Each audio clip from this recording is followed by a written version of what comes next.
కాగా మనము క్రీస్తునందు నీతిమంతులమని తీర్చబడుటకు వెతుకుచుండగా మనము పాపులుగా కనబడిన ఎడల ఆ పక్షమునందు క్రీస్తు పాపమునకు పరిచారకుడాయన అట్లనరాదు. నేను పడగొట్టిన వాటిని మరలా కట్టిన ఎడల నన్ను నేనే అపరాధినిగా కనపరుచుకుందును కదా. నేనైతే దేవుని విషయమై జీవించు నిమిత్తము ధర్మశాస్త్రం వలన చచ్చిన వాడినైతిని. నేను క్రీస్తుతో కూడా సిలువ వేయబడి ఉన్నాను. ఇకను జీవించేవాడు నేను కాదు, నా యందు క్రీస్తే. ఎవరన్నారండి ఈ మాట? ఎవరన్నారు ఈ మాట? ఒకప్పుడు క్రూరుడును ఆయన పెట్టిన పేరేంటి? ఒకప్పుడు ఆయనే చెప్తున్నాడు, నేను ఒకప్పుడు హింసకుడును. తిమోతి పత్రికలో ఉంటుంది ఈ మాట. ఒకప్పుడు క్రూరుడును, హింసకుడును, హానికరుడునైన నేను తెలియక చేసి తిని కనుక ప్రభు అయిన యేసు క్రీస్తు వల్ల నేను ఏమై ఉన్నానో క్షమింపబడి తిని. మనిషి జీవితంలో గొప్ప సాక్ష్యం ఇది. ఎంత గొప్ప సాక్ష్యం ఇది అంటే, ఎంత అమోఘమైనటువంటి సాక్ష్యం, ఎంత అద్భుతమైన సాక్ష్యం నేను చెప్పే సాక్ష్యం అని అంటే, ఒకప్పుడు యేసు ప్రభు పేరట ఎవరైనా యేసు ప్రభుని నమ్ముకున్నాను అని చెబితే వాళ్ళని కొట్టేవాడు, వాళ్ళని తిట్టేవాడు. కొట్టడం చిన్న మాటలు, చంపేయటమే. కొట్టడం తిట్టడం ఆయన దృష్టిలో చాలా అల్పమైనటువంటి మాట, చంపివేయటమే. అటువంటి వ్యక్తి తెలియజేస్తున్నాడు, నేను క్రీస్తు నిమిత్తము సిలువ వేయబడ్డాను. యేసు ప్రభు నిమిత్తం సిలువ వేయబడి. నిజమే, మనందరి జీవితాలను ఒకసారి ధ్యానం చేసుకుంటే ఒకప్పుడు క్రీస్తుని ద్వేషించినటువంటి వారు ఒక్కరికి కూడా కనపడరు. ఎందుకని? భక్తుడు దేవదాస్ అయ్య గారు పాట రాశాడు. పాపంబు నరులకు పరమాత్ముని మరుగు చేసిన అయ్యయ్యో, అందుచేతే పాపాత్ములు అందరూ కలిసి కూడి ఒక దేవుడు చేసుకున్నారంట. ఏ దేవుడు? ఆ దేవుడు మన పాపాలను ఎంకరేజ్ చేసే దేవుడు. ఏ దేవుడు అండి ఆయన? పాపంబు నరులకు పరమాత్ముని మరుగు చేసిన గనక మన పాపాన్ని ప్రోత్సహించే ఒక దేవుడు చేసుకున్నాం. ఈ దేవుడు మనకు వద్దు అనుకున్నారంట. అట్లా ఏ విధంగా తయారు చేశారంటే పలు విధంగా తయారైపోయారంట. పలు విధంగా తాగుమోతులకు ఒక దేవుడు, తిరుగుమోతులకు ఒక దేవుడు. ఎవడికి వాడే రకరకాలుగా క్రియేట్ చేసుకున్నాడు, రకరకాలుగా సృష్టించుకున్నారంట. దేవుని బిడ్డలారా, దేవదేవుడు తెలియజేస్తున్నటువంటి మాట, దేవదేవుడు ప్రకటిస్తున్నటువంటి మాట ఈరోజు నీతో నాతో సాక్షి చెప్పినటువంటి గలతీ పత్రిక 2వ అధ్యాయం 17వ వచనం నుంచి 21వ వచనం వరకు చెప్తున్నటువంటి ఈ వ్యక్తి చెప్పే మాట పిచ్చి మాట కాదు, పిచ్చివాడు కాదు. దేవుని గురించి మొట్టమొదటి డైరెక్టర్గా దిగిపోయినటువంటి వ్యక్తి కాదు. ఏమీ తెలియక యేసుప్రభుని అంగీకరించినటువంటి వ్యక్తి కాదు. ఏమీ తెలియకుండానే యేసుప్రభుని ఏదో అందరూ నమ్ముకున్నారు కాబట్టి నేను నమ్ముకున్నానులే అనుకునే వ్యక్తులు కాదు. ఎవరైనా ధర్మశాస్త్రాన్ని మొత్తాన్ని క్షుణ్ణంగా పరిశీలించినటువంటి వ్యక్తి. ఈయనకున్నటువంటి గొప్ప జ్ఞానం ఏంటి అంటే, వాక్యం తెలిసిన వారి మధ్య వాక్యాన్ని చెప్పగలడు, వాక్యం తెలియని వారి మధ్య కూడా దేవుని గురించి ప్రకటించగలడు. ఎథెన్సు పట్టణంకి వెళ్తాడు, అక్కడ గొప్ప గొప్ప బొమ్మలు కట్టి ఉంటాయి. తెలియబడిన దేవుడు ఒకటి ఉంటుంది, గబగబాడికి వెళ్ళిపోతాడు. ఏమన్నాడు? ఎథెన్సు పట్టణస్తులారా, మీరు దేవుని యందు భయభక్తులు గల వారన్నట్టు నాకు అగ్గబడుచున్నది. మీరు తెలియకే రాయబడినటువంటి ఆ దేవుని గురించి నేను మీకు ఏం చేస్తాను, ఈరోజు నేను ప్రకటిస్తున్నాను. సిలువ ఎరుతనంగా లేదు, సిలువ పిచ్చితనంగా లేదు. చాలామంది సిలువ ధ్యాన దినాలు అంటే యేసుప్రభు చెప్పాడు బైబిల్లో, యేసుప్రభు చెప్పాడని సిలువ ధ్యాన దినాలు మీరు చేస్తున్నారా? యేసుప్రభు చేయలేదు కదా, మీరు ఎందుకు చేస్తున్నాడు? ప్రార్థన చేయడంలో తప్పే ఉందిరా పాపిస్తోడా? ప్రార్థన చేయడంలో తప్పుందా? ప్రార్థన చేయడంలో తప్పుందా?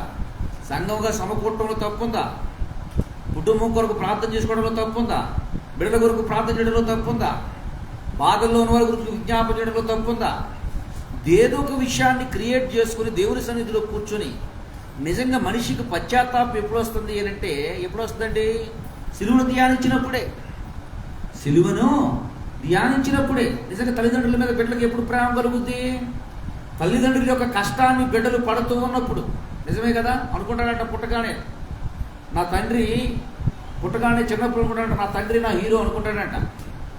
13 సంవత్సరాలు 14 సంవత్సరాలు వచ్చే వరకు మా నాన్న మాకు హీరో, మా నాన్న చెప్పింది రైట్ అనుకుంటాడంట. 13వ సంవత్సరం వచ్చినాక మా నాన్న వచ్చి శాడిస్ట్గా అనుకుంటాడంట. ఎందుకని? అటు తిరగొద్దు ఇటు తిరగొద్దు అంటాడని. ఇంకో 20 నుండి 23, 25వ సంవత్సరం వచ్చాక అనుకుంటాడంట, మా నాన్నకి వయసు అయిపోయింది, మా నాన్నకి ఏ జ్ఞానం తెలియదు, మూర్ఖుల్లా ప్రవర్తిస్తాడు అనుకుంటాడంట.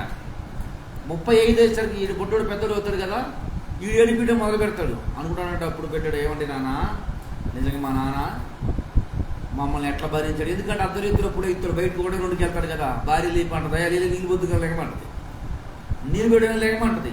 నీళ్ళు వేయడానికి లేకేటప్పుడు అప్పుడు దాకా ప్రశాంతంగా కొడుకున్న బాబు గారు కదా, కళ్ళు నలుపుకుంటా లేస్తాడు. నలుపుకుంటా పోతా ఉంటే గబుకున ఒకసారి పోతాడు, భార్య అరుస్తుంది అనుకుంటాడంటే. అప్పుడు తండ్రి, అమ్మో మా నాన్న నా మీద ఎన్నిసార్లు ఇంత ప్రేమ కలిగా అంటాడు. వీడు కొంచెం ఎదిగి ఏం చేస్తాడు, చిలక కొట్లు కొడతా ఉంటాడు, అక్కడ చేస్తూ ఉంటాడు, కొడతానికి వెళ్తూ ఉంటాడు అనుకుంటాడు. నిజమే కదా, నేను ఇట్లా వెళ్తుంటే మా నాన్న ఇది చేస్తున్నాడు కదా అనుకుంటాడు. మూడోదిగా స్కూల్కి పంపించేటప్పుడు మెయింటెనెన్స్లు ఉంటాయి కదా, ఇంట్లో మెయింటెనెన్స్లు అంటే ఉప్పుకి పోపుకి చింతపండుకి దివానికి దీనికి ఉంటాయి కదా, ఇవన్నీ తీసుకుని వచ్చేటప్పుడు వీడికి ఫీజులు కట్టేటప్పుడు అప్పుడు అర్థమవుతుంట కుమారుడికి. ఏమర్థమవుద్ది? అరే మా బాబు ఎంత కష్టపడ్డాడు, నేను ఇద్దరికి ఎంత ఇబ్బంది పడుతున్నా, మా ఎదుగుని ఎట్లా మించాడు అనుకుంటాడంట. ఆ తర్వాత ఇవన్నీ ఆలోచించుకుని చివరికి ఇది ఇచ్చేసరికి 35-40 సంవత్సరాలు వచ్చేసరికి వీడి పిల్లోడు వీడి మీద దొరుకుతుంటాడు, వీడి బాబు వీడి మీద తిడతా ఉంటాడు. అప్పుడు అనుకుంటాడు, నిజమే కదా, ఇంత కష్టపడతాను, ఈ కష్టాన్ని గుర్తించట్లేదని చెప్పి ఆడ పోడైపోతాడని అరుస్తూ ఉంటే ఈ విషయం నడుచుకున్నాను కదా, నాన్న నువ్వు గ్రేట్ అన్నావంటే నాన్న అక్కడ ఉన్నాడంట. కానీ సిలువ మాత్రం ఎప్పుడు ఇక్కడ ఉంటూనే ఉంటుంది. ఎందుకంటే దేవుని బిడ్డలారా, ఆ సిలువను ఎప్పుడైతే మనం ధ్యానిస్తామో, సిలువ దేనికి సాదృశ్యమో?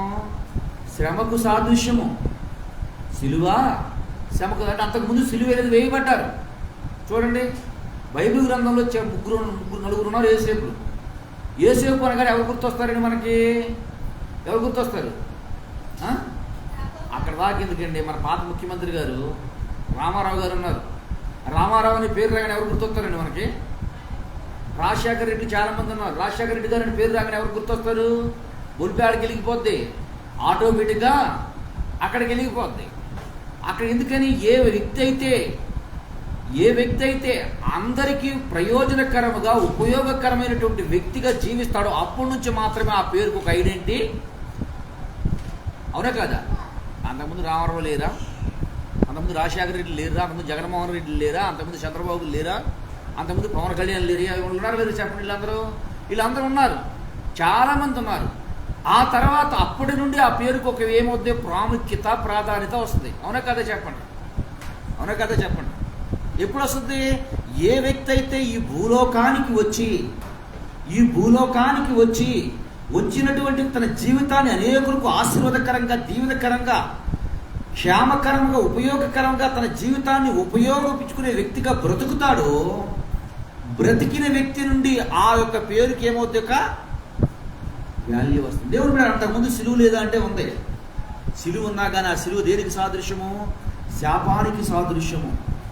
కానీ యేసయ్య ఎప్పుడైతే సిలువను ఎక్కాడో, ఎప్పుడైతే ఆయన మొహం మీద ఉమ్ము వేయబడిందో, ఎప్పుడైతే తల మీద ముళ్ళ కిరీటం పెట్టబడిందో, ఎప్పుడైతే ఈపు మొత్తము నాగడ్డ సాళ్ళలాగా దున్నబడి చివరికి సిలువ మీద తన ప్రాణాన్ని పెట్టాడు, అప్పటి నుండి సిలువకి ఏమొచ్చిందండి? అర్థమవుతుంది నా మాట మీకు తల్లి? ఏమర్థమవుతుంది? ఎంతమంది ఎన్ని రకాల పేర్లు పెట్టబడి ఉన్నా ఆ పేరుకి విలువ ఎప్పుడు వస్తుంది అంటే, ఆ పేరు కలిగినటువంటి వ్యక్తి ఈ లోకానికి వచ్చి ఏదో ఒక గొప్ప మహత్తరకమైనటువంటి మహోన్నతమైనటువంటి పని చేయగలిగినప్పుడు మాత్రమే ఆ వ్యక్తికి ఆ విలువ పెరుగుతుంది. మరియమ్మ ఎంతమంది ఉన్నారు బైబిల్లో? చాలా మంది ఉన్నారు. కానీ మరియమ్మ అనే పదం రాగానే ఎవరి పేరు గుర్తొస్తుందండి మనకి? ఎవరి పేరు గుర్తొస్తుంది? మరియమ్మ అనే పేరు రాగానే ఎవరు గుర్తొస్తారు? యేసు ప్రభు వారి యొక్క తల్లి గారు. మగ్దలేని మరియ లేదా? యేసే ఏదాన తల్లి లేదా? చాలామంది మరియలు ఉన్నారు.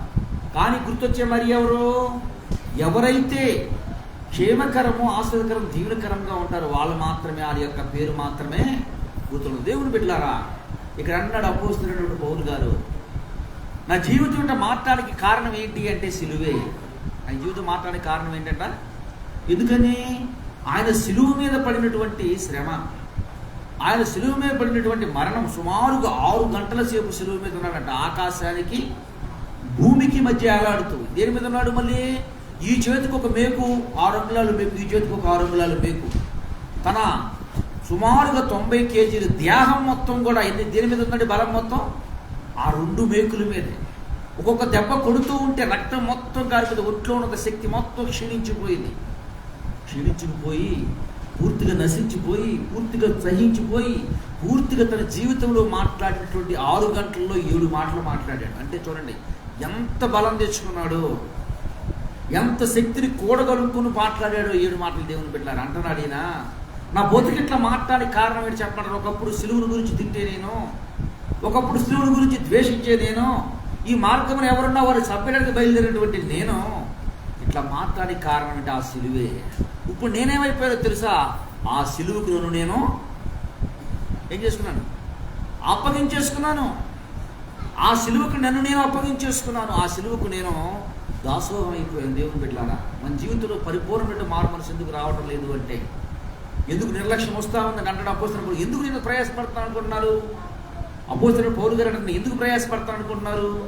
ఎందుకు ఇంత ఇబ్బంది పడతాను అనుకుంటున్నారు? నాకు తినడానికి లేదా? నాకు జ్ఞానం లేదా? నాకు తెలివి లేదా? నేను చదువుకోలేదా? మీ మధ్య కొంచెం డేరాలు కుట్టుకోవాల్సిన పరిస్థితి నాకు ఎందుకు వచ్చింది? నా తండ్రికి ఉన్నటువంటి కెపాసిటీ ఏంటో తెలుసా? అపోస్తలుడు పౌలు గారు ట్రాన్స్పోర్ట్ బిజినెస్ అంటే ఆ రోజుల్లోనే. అటువంటి వ్యక్తి అంటాడు, ఆకలి దప్పులతో ఉన్నాను నేను. దేని కొరకు? సిలువను గురించి. స్వజనుల వల్ల శ్రమలో ఉన్నాను నేను. దేని గురించి? సిలువను గురించి. అంటాడు, అయ్యలారా, అమలారా, నేను ఎందుకు ఇంత ప్రయాసపడుతున్నాను? నాకు అసలు ఆలోచన వస్తుందా మీకు? ఎందుకు ఇంత నేను పోరాడుతున్నానో మీకు ప్రయాసం మీకు అర్థమవుతుందా? ఎందుకు మా ఆరాటం, ఎందుకు మా పోరాటం మీకు అర్థమవుతుందా? తినడానికి లేదా? ఉండటానికి లేదా? సరిపడే ఉంది కదా. ఎందుకు సిలువ గురించి ఇంతగా మీకు తెలియపరుస్తున్నాను? ఎందుకు చేయాల్సి వస్తుంది? లోకం అనుకుంటా ఉంటుంది, ఏమనుకుంటుందా ఉంటుంది అంటే, హృదయం చెడుగా ఆలోచిస్తే చెడు తలంపులే. నిజమే కదా. మనం పని చేస్తా ఉన్నా కానీ, సేవ చేస్తున్నా కానీ, దేవుని గురించిన మంట హృదయంలో పుడితే ఆ మంట ఏమవుద్ది? సాధారణంగా పడుకునేది సామాన్యంగా ప్రశాంతంగా ఉండనివ్వదు. మేము ఆ మంట యొక్క విలువని కనుగొన్నాను కనుకనే దేవుని బిడ్డలారా, ఆ మంటతో నేను పని చేస్తుంటే నా మీద ఏం బిరుదు, నాకేం బిరుదులు ఇస్తున్నారు చెప్పండి? వీళ్ళు జీతాలు వస్తున్నాయి, లక్షలు వస్తున్నాయంట, లక్షలు ఏమవుతున్నాయి? 2016లో కట్టాం ఇల్లు. ఇప్పుడు వరకు దానికి ఏం లేదు, సరైన తలుపు లేవు, డోర్ కట్టలు కట్టుకుని దాంట్లో ఉంటున్నాం. లక్షలు వస్తే లక్షలు ఏం చేయాలి? ఇప్పుడు నేను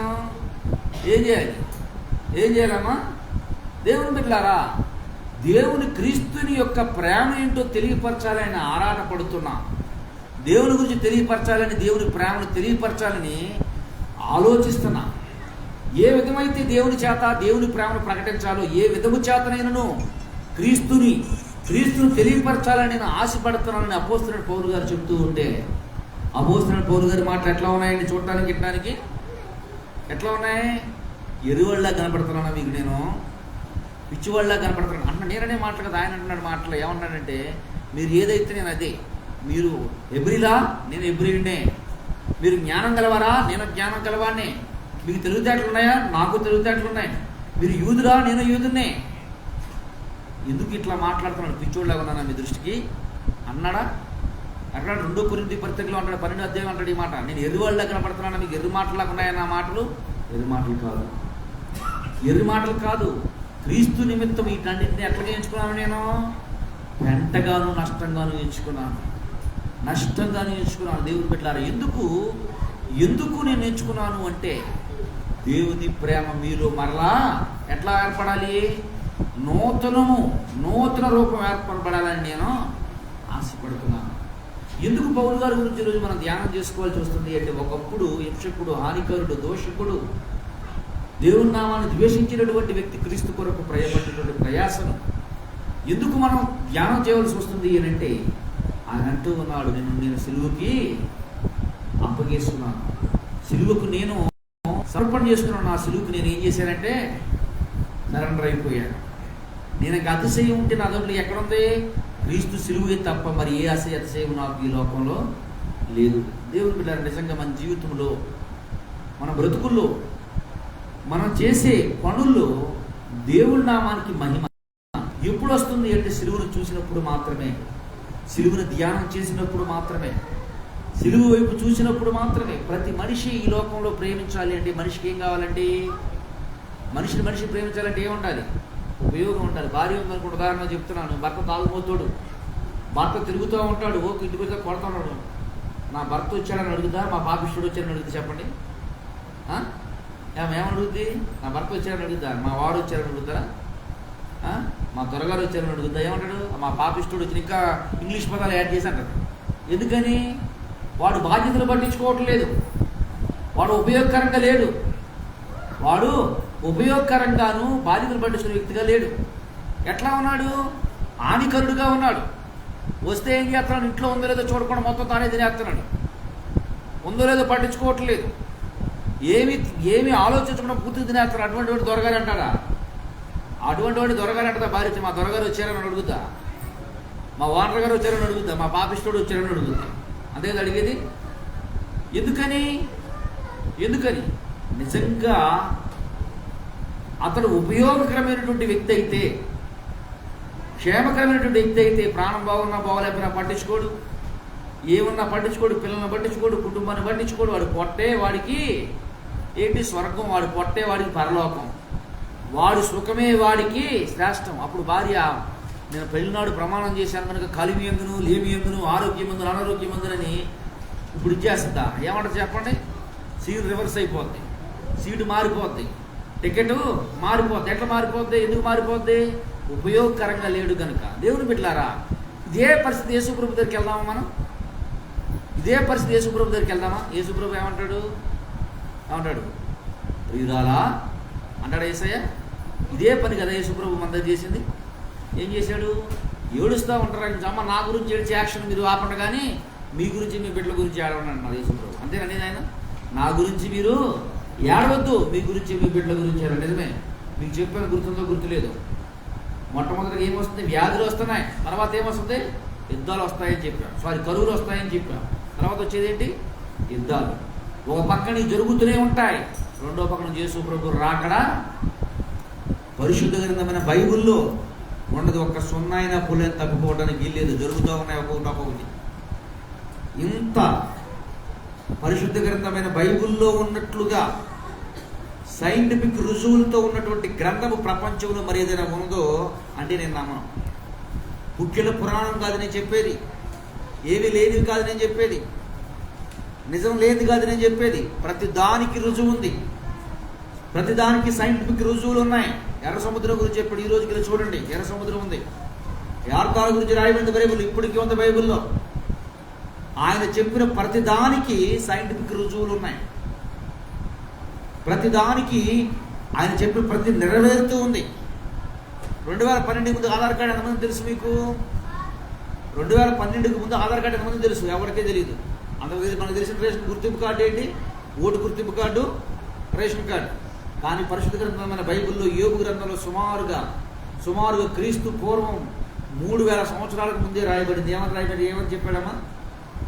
చూడండి ఒకసారి, చూస్తే మీకు చెప్పాను ఒకసారి. నేను 37వ అధ్యాయం యోబు గ్రంథం 7వ వచనం చూడండి ఒకసారి. యోబు గ్రంథం 37వ అధ్యాయం 7వ వచనం.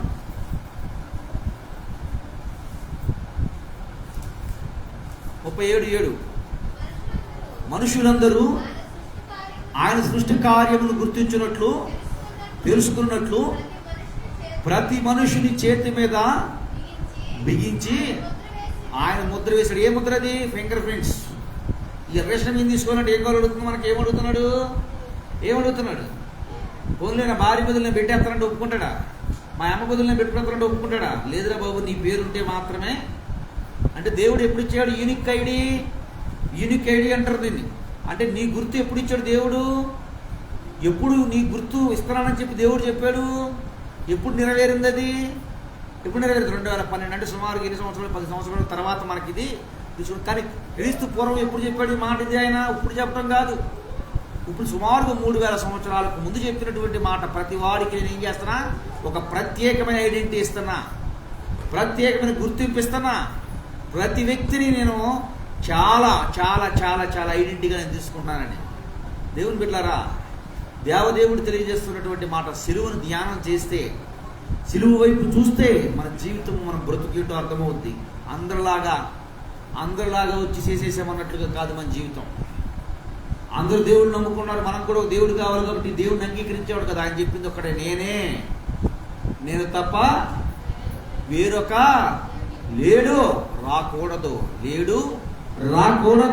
ఉండకూడదు. ఆయన ఒకటే చెప్తున్నాడు, నేను కూడా అనలేదు. నేను తప్ప వేరొక, నేనే మార్గము, నేనే సత్యము, నేనే జీవము. నిజంగా మన జీవితం, మన బ్రతుకు, మన పరిస్థితి ప్రతి రావాలి, జ్ఞాపకం చేయాలి అని అంటే, జ్ఞప్తిలోకి రావాలంటే, జ్ఞాపకం చేసుకోవాలంటే ఆ సిలువ ఎందుకు తప్ప మరి దేనికి అతిశయం మనకు రాకుండా ఉండాలి అంటే, ఆయనను మనం ప్రేమించలేదు, ఆయన మనల్ని ప్రేమించాడు. ఆయన మన పాపములకు ఆయన ప్రాయశ్చిత్తం చేయబడ్డాడు. మనం ఆయన పాపములకు ప్రాయశ్చిత్తం చేయడానికి ఏ ప్రయత్నం చేయలేదు. ఆయన మనం కనుగొనలేదు, మనల్ని ఆయన కనుగొన్నాడు. ఆయన నీ నుండి నా నుండి ఏమీ ఆశించలేదు. ఏమీ ఆశించకుండా, చూడండి అంటారు కొంతమంది, బాగా తాగుబోతు భర్త వచ్చాడు ఇంటికి, భార్య గబగబ నీళ్ళు కాసేసి, ఇప్పుడు దాకా ఏం చేసావని చెప్పి చక్కగా నీళ్ళు కాసి మంచిగా స్నానం చేపించి ఆడికి అప్పుడే సొయ్యి లేకపోయినా అన్నం వండి, మళ్ళీ బాబు గారికి ఏం తినరో పప్పుసారి తినడని చెప్పి మంచి 4 గుడ్లతో మంచి 2 ఆమ్లెట్ పోసి, ఆడు తినలేకపోయినా ఇటు దొరుకుతున్నా ఆడి పిక్కి పెట్టి శుభ్రంగా మంచి పక్కేసి తల కింద మంచి ఇది వేస్తే ఏమంటారండి ఆయన్ని? భార్యని ఎంత ప్రేమిస్తున్నాడు, భర్తని ఎంత ప్రేమిస్తున్నాడు, దేవతరా అంటారనే మాట. యేసయ్య ఆ దేవత కంటే ఎక్కువ చేశాడు నీకు నాకు తెలుసా? నీకంటే నీకు నాకు ఎక్కువ చేశాడు తెలుసా? కేవలం 1 రోజు 2 రోజులు, అల్పకాలం కొన్ని రోజులు మాత్రమే తను చేసింది పడినటువంటి ప్రయాస. యేసయ్య తల్లిలా లాలించాడు, తండ్రిలా బాధ్యత తీసుకున్నాడు, స్నేహితుల్లో సలహాలు ఇస్తా ఉన్నాడు, ప్రతి విషయంలో కాపుదలగా ఉన్నాడు, ప్రతి విషయంలో నువ్వు అడిగినవి అడగని వాటిని నీకు ఇస్తూ ఉన్నాడు. అది యేసయ్య నిజమైనటువంటి ప్రేమ, అది యేసయ్య ఇచ్చే నిజమైనటువంటి ప్రేమ. దేవుని బిడ్డలారా, ఆ ప్రేమను గుర్తించాలి అంటే సిలువను ధ్యానం చేస్తే మాత్రమే మనకు అర్థమవుతుంది. సిలువను ధ్యానం చేస్తే మాత్రమే మనకు అది ఆకారము, అలంకారంగా పెట్టేది కాదు. సిలువ ఆకారం ఏదో ఉంది కనుక మనకు ఐడెంటిటీ చేసేది కాదు. ప్రార్థన అయిపోగానే ప్రభు నీకు స్తోత్రం వేసుకునేది కాదు, సిలువ వేసుకునేది కాదు. దేవుని బిడ్డలారా, ఆ సిలువను మోసినటువంటి వ్యక్తి, ఆ సిలువను భారాన్ని భరించినటువంటి వ్యక్తి పడినటువంటి ప్రయాసను, ప్రేమను గుర్తించుకొనుటయే ఈ సిలువ ధ్యాన దినములు. ఈ సిలువ ధ్యాన దినములు అవేనమ్మా, వాటి గురించే మనం ధ్యానించాలి. ప్రభా నా కొరకు ఎంత ప్రయాసపడ్డావా. శపితమైనటువంటి సిలువ ఒకనొక దినమందు, శపించబడినటువంటి సిలువ, ఆ సిలువకే దేవుడు ఏం తీసుకొచ్చాడు? విలువ తీసుకొచ్చాడు. నిజంగా నీ నా బ్రతుకు కూడా హానికరులము, ఇబ్బందికరులము, పక్కన ఉన్నవారు మన పేరు చెప్తేనే ఏం చేసేవాడు, అమ్మో వాళ్ళుంటే పక్కన ఉన్నాం, అంత భయంకరమైనటువంటి మన బ్రతుకుల్ని దేవుడు ఏం చేశాడు? పరిమళ వాసనగా మలచడానికి దేవుడు ఇష్టపడుతూ ఉన్నాడు, ప్రేమిస్తూ ఉన్నాడు, పిలుస్తూ ఉన్నాడు. దేవుని బిడ్డలారా, పిలుస్తూ ఆయన దినమెల్లా చేతులు జాపుతూ ఉన్నాడు, నా ప్రేమను గుర్తించమని, నా ప్రేమను తెలుసుకోమని. నువ్వు ఏదో వచ్చే కూరగాయల బుట్ట మీద కూరగాయల బుట్ట ఇంటి దగ్గర నుంచి పంపించాడు నీకు అనుకుందాం, నీకు నచ్చిన కూరగాయలు తీసుకుని ఒళ్ళే వెళ్ళిపోతున్నా, అబ్బాయి పిస్తున్నాడమ్మా ఈ బుట్ట నీకేనని, నువ్వేమన్నావు చెప్పండి? నాకు ఈ పూటకు చాలన్నా. ఊరు బాబు మళ్ళీ అవసరం అవుతుంది నాయన అంటే, వద్దు నాకు ఈ పూటకు సరిపోతా అన్నాం. మన ప్రార్థనకు వచ్చి కూడా ఏం చేస్తున్నాం మనం? యేసయ్య మా ఇంటికి రావా, మాతో ఉండవా అంటున్నాం. ఏం చేస్తాం? నా కోరిక తెచ్చి ప్రభా చాలని. యేసయ్య నాతో రావా, మా ఇంట్లో ఉండవా ప్రభా అంటే, సూపర్ మార్కెట్ ఇంట్లో ఉంటే కరువు ఏముంది చెప్పండి? సూపర్ మార్కెట్లో ఏముంటాయి? బెస్ట్ ప్రైస్ అని పెద్ద ఉంది సూపర్ మార్కెట్, డిమార్ట్ అని. గుండు సూది కాడ నుంచి ఏర్పడానికి అవసరమైన మొత్తం దాంట్లో దొరుకుతుంది. ఇంకా వెళ్ళాలా బయటికి? యేసయ్యకు ఉన్న పేరేంటి? 40 లక్షలు 20 లక్షల మంది జనాభా 40 సంవత్సరాలు బతికించారండి ఆయన. 20 లక్షల మంది జనాభాని అరణ్యంలో, మళ్ళీ అరణ్యంలో 20 లక్షల జనాభాని 40 సంవత్సరాల పాటు బతికించారు. ఎన్ని నీళ్లు కావాలి, చిన్న ఫంక్షన్కి ఎన్ని ట్యాంక్ కోసం 4 రోజులు మాట్లాడాలని, ఎన్ని వాటర్ కావాలి, ఎన్ని బియ్యం కావాలి, ఎంత రైస్ కావాలి, ఇవన్నీ పక్కన పెడితే వంటలు చేసేవాళ్ళు ఎంతమంది కావాలి, ఈ మొత్తం పక్కన పెడితే వంటలు ఉండేవాళ్ళు ఎంతమంది కావాలి. కానీ ఎవరన్నా పెట్టాడు ఆయన? ఏం చేశాడు ఆయన? అద్భుతం చేశాడు, అంతే. అద్భుతం చేశాడు. మన బ్రతుకులు, మన జీవితాలు అద్భుతం చేయడానికి ఇష్టపడుతూ ఉన్నాడు. మనం యేసయ్య వరాలు కాదు మనకు కావాల్సింది, వరాలిచ్చే యేసయ్య మనతో ఉండడు. ఎప్పుడు మనతో ఉంటాడు? ఆయన సిలువను మనం ధ్యానం, నిజమే కదా? నీకు ఒక అగ్రిమెంట్ రాసి ఆల్రెడీ దేవుడు అక్కడ పెట్టాడు. నువ్వు వచ్చినటువంటి నీవు ఒక చాక్లెట్ తీసుకుని వెళ్ళిపోతావా, లేకపోతే నాకు ఇచ్చింది నా ప్రాపర్టీ ఏదైనా అడుగుతావా? కొంతమంది మొహమాటం. మొహమాటం అడిగితే ఏమనుకుంటాడు? ఏమనుకోడు. ఆయనే చెప్తున్నాడు, అడుగుడు మీకు ఇవ్వబడిందని. ఆయన ప్రాపర్టీ నీకు రాసి ఇచ్చాడు. ఎంత ఇచ్చాడంట? ఎంత ఇచ్చాడు? అబ్రహాం గారికి ఎంత ఇచ్చాడండి? ఎవడైనా ప్రేమించితే తండ్రి కుమారుడికి ఎంత ఇస్తాడు చెప్పండి? ఒక ఎకరం ఇస్తాడు. అంతగా బాగా ప్రేమ ఉన్నట్టు 20 ఎకరాలు ఇస్తాడు. ఒక 50 ఎకరాలు బాగా రిచ్ ఉన్నట్టు 100 ఎకరాలు ఇస్తాడు. రాజుల పరిపాలనలోకి వెళ్తే ఒక 10-20 వేలు ఇచ్చేవాడు, లేదు ఒక 50,000 ఎకరం ఇచ్చేవాడు. కానీ యేసు ప్రభువు ఏమి ఇచ్చాడండి? అబ్రహాం గారికి దేశాన్ని ఇచ్చాడు. దేవునికి స్తోత్రం. యేసయ్య ప్రేమ ఎటువంటిదండి? యేసయ్య ప్రేమ ఎటువంటిది? దేశాన్ని స్వాచ్ఛంగా నీకు ఇస్తున్నాను అన్నాడు. ఆయన ఏమి ఇచ్చాడండి? దేశాన్ని స్వాచ్ఛంగా ఇచ్చాడు. యేసయ్య ఎంతగా ఆశీర్వదిస్తాడు మనల్ని? ఆయన చెప్పిన మాట దేశం ఊరే ఇచ్చాడా? వెంటనే వచ్చేసిందా? దేశం కనబడిందా? కనపడలా. ఆయన మాట కొరకు ప్రయాసపడాలి. ఆయన మాట కొరకు ప్రయాసపడే మనందరి జీవితంలో చాలా దర్శనాలు ఉంటాయి. చాలా దర్శనాలు ఇస్తున్నాడు దేవుడు. దర్శనాలతో నిలబెట్టుకోవడం కొరకు ఆయన జీవితంలో ఒకసారి గుడారం స్థిరంగా లేదు. ఎక్కడేసాడు, అక్కడ తీశాడు, అక్కడ తీశాడు. చివరిగా చెప్తున్నాడు, ఏమో చెప్తున్నాడంటే, నీకు ఇస్తా దేశాన్ని, కానీ ఇప్పుడు నీకేమన్నా ఎప్పుడు ఇస్తావు? నీ తదనంతరం నీకు ఒక 4వ తరం అయిన తర్వాత వాళ్ళకి ఇస్తా స్వాచ్ఛాన్ని. ఆయన చూశాడు, ఆయనకి ఇవ్వలేదు, ఆయన కొడుకు ఇవ్వలేదు, ఆయన మనవడికి, ఆయన మునుమనవడికి కూడా ఇవ్వలేదు. ఎవరికి ఇచ్చాడు? మోషే గారి కాలం అయిన తర్వాత అప్పుడు ఇచ్చాడు స్వాచ్ఛాన్ని. ఎంత ఇచ్చాడండి? ఒక దేశాన్ని ఇచ్చాడు. 12 మంది కుమారులు జరిపడే భూమిని ఇచ్చాడు. 12 మంది కుమారులు జరిపడే భూమిని ఇచ్చాడు. దేవుని బిడ్డలారా, ఎంత దేశాన్ని ఇచ్చాడు. అబ్రహాం గారిని ఎవరు కోరుకున్నాడు? ఎవరు కావాలన్నాడు? ఎవరు తెలుసుకున్నాడు? అబ్రహాం గారి కంటే శ్రేష్ఠులు మనం. అబ్రహాం గారి కంటే గొప్పవారు మనం. అదేంటి? అబ్రహాం గారికి విశ్వాసం తండ్రి ఆయన కంటే గొప్పవాడు ఎట్లా అనంటే, ఒక మాట చెప్తున్నా వింటారా? మనం ధన్యులో మనకంటే వెనక సరోజనమ్మ గారిని అడుగుదాం. మనం ధన్యులో సరోజనమ్మ గారి ధన్యులో చెప్పండి. ఆ నాగేశ్వరరావు గారిని చిన్నప్పుడు చూస్తే సైకిల్ దొక్కలేక చచ్చిపోయాడు బాబు. ఈ మెట్ట మీద తొక్కి వచ్చాడు. మనమైతే ఇప్పుడు మనం ఏం చేస్తున్నాం చెప్పండి? ఏం చేస్తున్నాం? మన సైకిల్ దొక్కొస్తున్నాం. పాప సైకిల్ లేనప్పుడు అక్కడ మొదలుపెట్టేవాళ్ళు నడతాం. మా అత్తగారు కూడా నాకు చెప్పి చిన్నప్పుడు, నేను మా ఊరు వస్తే 10 రూపాయలు ఇచ్చింది నాకు ఇంటికి వచ్చి దింపి వెళ్తే. అంటే డబ్బులు ఇస్తుందని కాదు, రావటానికి పరిస్థితి అంత ఘోరంగా ఉండేది. ఇప్పుడు వాళ్ళు ధన్యులు, మనం ధన్యులుమా? ఎవరు ధన్యులు? మా ఎట్లా వచ్చారమ్మా? మీరు నడిచి వచ్చారా? సైకిల్ మీద తీసుకొచ్చారా? ఎట్లా వచ్చారు? సెకండ్లే, నిమిషాలు ఏమవుతా అక్కడ వెళ్తున్నాం, ఇక్కడ దిగుతున్నాం. అంటే ఎవరు ధన్యులు? ఎవరికి స్పెషాలిటీస్ పెరిగినాయి? పూర్వకాలంలో పెళ్ళైన కుమారుడు, పెళ్ళైన కుమార్తె ఒక 4 రోజులు అటు సమాచారం తెలిసేది. వార్త తెలుసుకోవాలి అంటే, అమ్మా నేను క్షేమం, నువ్వు క్షేమం అంటే అసలు మ్యాటర్ కొంచెం ఎంత మ్యాటర్ చెప్పాడు చివరికి. ఈ మ్యాటర్ తినడానికి 2 రోజులు పట్టేది, 1 వారం రోజులు టైం పట్టేది. 1 వారం రోజులు అమ్మాయి రాసిందని చెప్పి మళ్ళీ అక్కడ రాసి పంపితే ఇక్కడ ఒక 1 వారం రోజులు. ఇప్పుడు ఏం జరుగుతుంది చెప్పండి? ఫోన్ వచ్చా ఏమవుతుంది? టక్ కొట్టేది. ఇప్పుడు ఇంకా మరీ ధన్యులు. ఎట ధన్యులు అమ్మా? జియో ఫోన్ ఉంటే పాపం ఫోన్లో ఛార్జింగ్ అయిపోవాలి తప్ప ఏమో అన్ని మాటలు ఉంటాయో నాకు అర్థం కాదు. 4-5 మాటలు మాట్లాడేసరికి టైం అయిపోద్ది. ఊరికి మాట్లాడుకుంటూనే ఉంటారు. దేవుని బిడ్డలు ఎందుకు చెప్తున్నానంటే, వాళ్ళ ధనిలో మన ధనిలో చెప్పండి. అబ్రహాం గారు చూడటానికి ఆయనకి సింధూరం ఎండవేళ గుడారం వేసుకున్నదాకా ఆయన కనపడలా. కానీ నీకు నాకు 2-3 ఎక్కడుంటే ఇప్పుడు ఎక్కడున్నారు? మన మధ్యకి వచ్చేసాడు యేసయ్య. మనం బహిరంగంగా ఆయన చూడలేకపోతున్నాం, అంతరంగంగా ఆయన మన మధ్య సంచరిస్తూ ఉన్నాడు. దేవుని బిడ్డలు గుర్తించండి, జ్ఞాపకం చేసుకోండి. ఈ మాటలన్నీ చెప్తున్నటువంటి ఒక వ్యక్తి పూర్వం నుండి భక్తుడు కాదు, పూర్వం నుండి దేవుడి నుండి ఎరిగినటువంటి వ్యక్తి కాదు, పూర్వం నుండి యేసు ప్రభువుని వెంబడించినటువంటి వ్యక్తి కాదు.